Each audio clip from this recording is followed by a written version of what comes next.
punch that 50 more.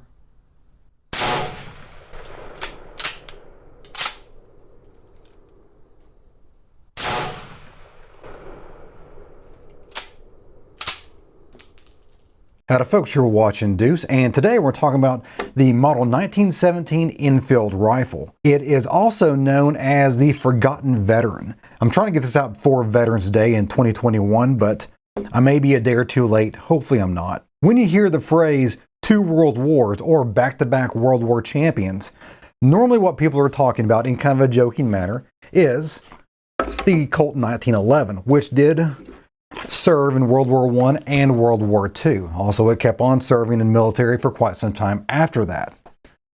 Also, that same phrase can be attributed to the 1903 Springfield, also a fantastic rifle, also saw action in World War I and World War II. One of the reasons why the M1917 is also considered the Forgotten Veteran is because not only did this also serve in both World War I and World War II, but it served in greater numbers, especially in World War I. Compared to the 03 Springfield, which fielded about 850,000 rifles during World War I, the M1917 had 2 million on the front lines.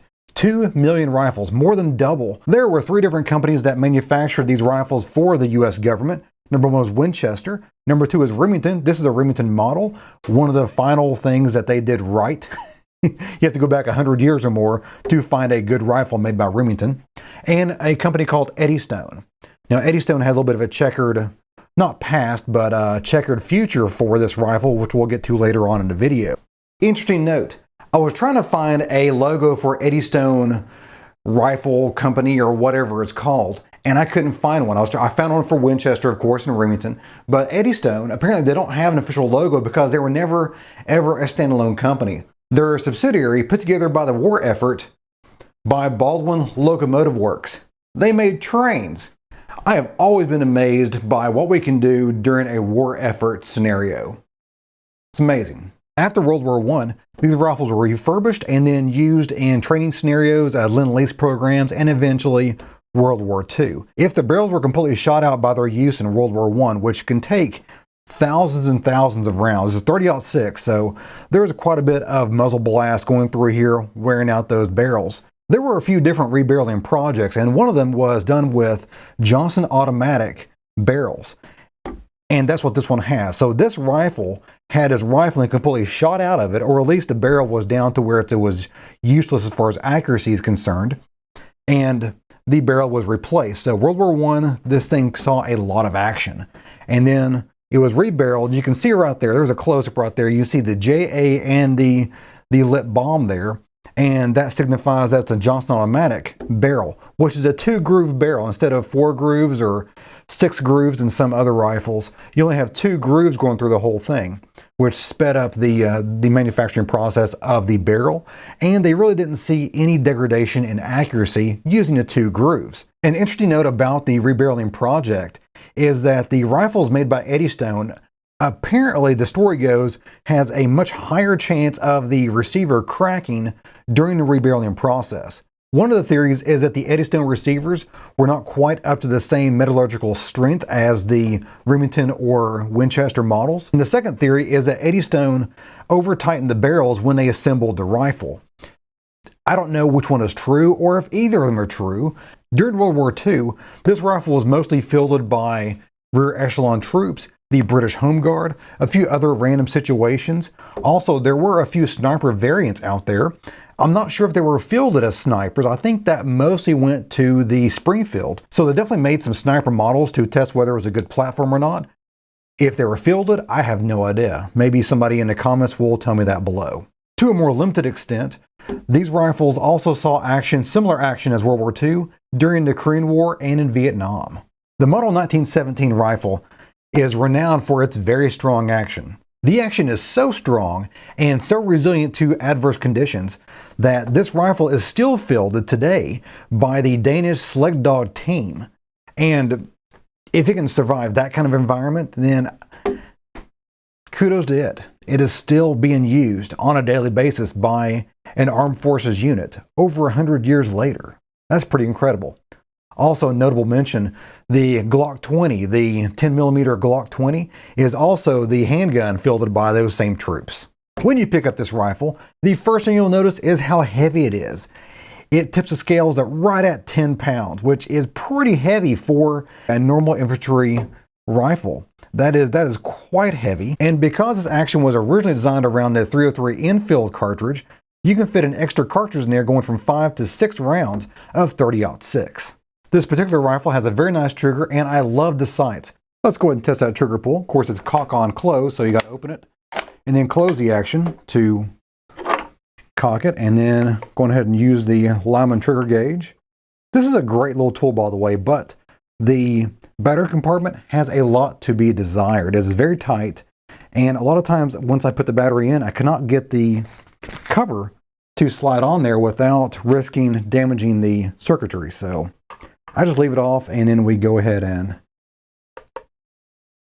use it as is. See the trigger take up.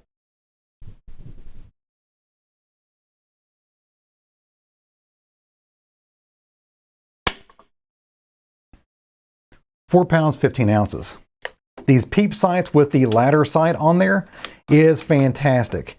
It does not have an easily adjustable windage though, which could be a problem if you needed windage adjustability. During World War I, many soldiers, including Tennessee's very own Alvin York, complained about this rifle, did not like this rifle. They preferred the '03 Springfield. And some of them mentioned the weight, which of course is a deal. That's a big deal, especially when you're walking around in mud. Many of them complained about the sights. Some did not like the peep sight, which is weird to me. I love peep sights. I grew up with them.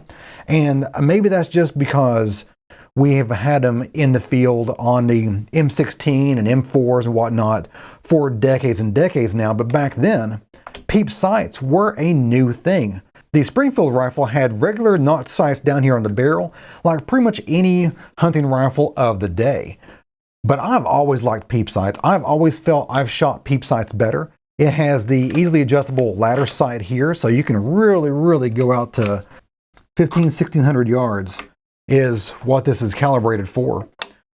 Quite a far ways to shoot. That is pretty ambitious, to say the least, for a handheld rifle.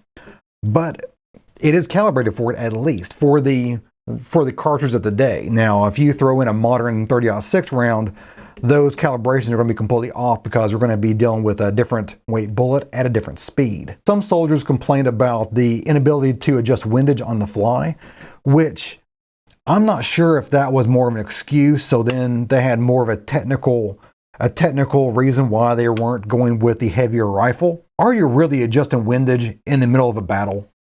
Once the sights are set up, they're pretty much set up. I don't know of anyone except for snipers that are adjusting windage in the middle of a battle. This bolt is known as a cock on close bolt, which means when you open it opens up very easily, very smoothly. It goes back very easily, very smoothly. And then when you push forward, that's when it cocks the rifle and gets the firing pin under tension, ready to hit the primer of the round. Most common modern day rifles cock on open, which means when you open the bolt, it cocks the bolt and has the firing pin ready to go under tension at that point. There's reasoning behind either one. You can think of advantages and disadvantages of either side. The magazine follower is designed to lock the bolt open after the last cartridge is fired. So once you fire that 6th round, you try to put in the non-existent cartridge, it will stop your bolt open and stick it open to where you know you've got to put in some more rounds. So you put another 5 from a stripper clip, because we only have stripper clips of 5 from the Springfield. So you got 5 there, and then I guess you'd have a bunch of loose rounds in your pocket, and you put one more in there to top it off. Now let's head to the range. It has been a long time since I've had this girl heated up at the range, so we're going to see what she does.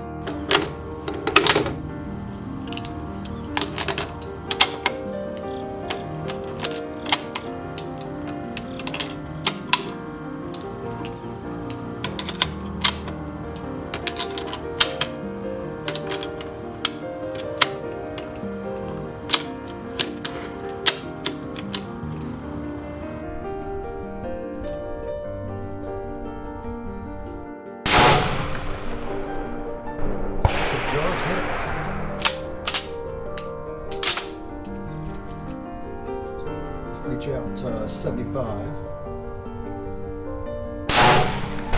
Missed it.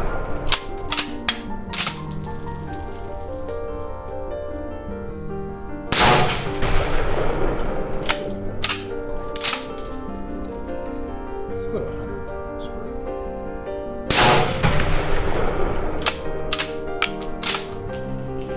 Punch that 50 more.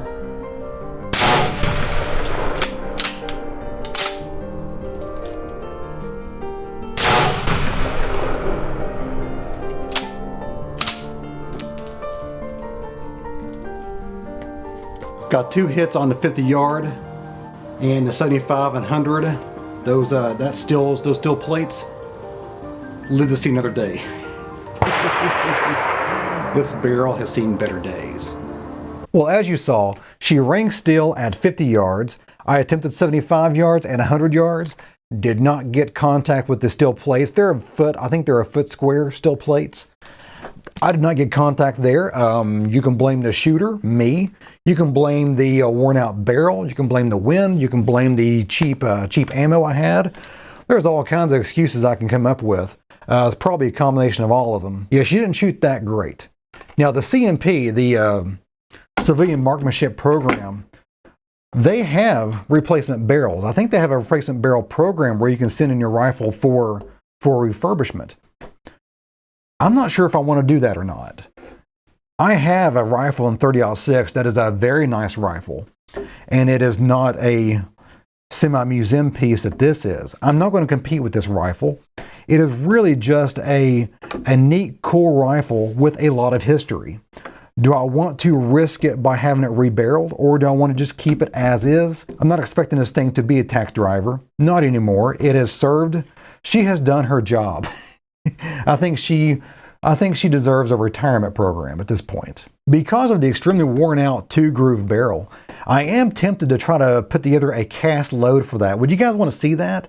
See me try to develop a cast bullet load for this rifle? Of course, it would be much slower in speed, much lower pressure, and I'd probably have to use a thicker bullet. You know, basically instead of .30-06 or a .308 round, I might have to increase that to .309 or .310 just to really fill out those non-existent grooves, or the whisper of rifling that's still left in its barrel.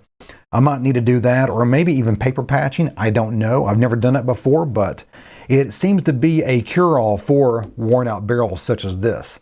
So let me know in the comments if you want to see me try to do that. I might do that. I might give that a shot. I've been wanting to do that with a couple of my old surplus rifles that have worn out barrels, so why not try it with this one? Well guys, that's it for me today. I hope you enjoyed it. If you did, give me a like and go subscribe. A lot more is on the way. If you have any comments, questions, or show ideas, leave that in the comment box of the video. I'll try to do as many as possible. And as always, you guys have a great day. See ya.